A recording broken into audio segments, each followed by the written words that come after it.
कहला लो अरे चंदन संहार चौका बैठिए रामचंद्र दुल्हा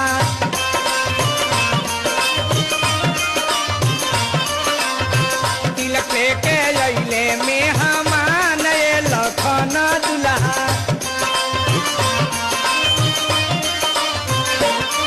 ए सखी लोग कहता पापा तोहार कौन करिए लखन दुल्हा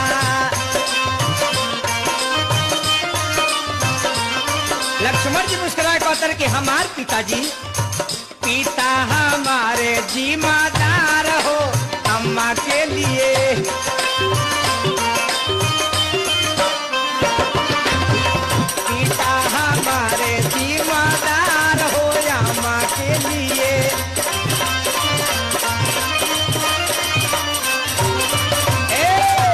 आई है तिलक और लो तिलक चढ़ावे जाता तो सखी लो और कहता आहा जब बर्तन देखला तो कल कि आहा हमरा बाबू के तो ठग देले सरी भोजपुरी भाषा में कैसे मेहरारू कहली सन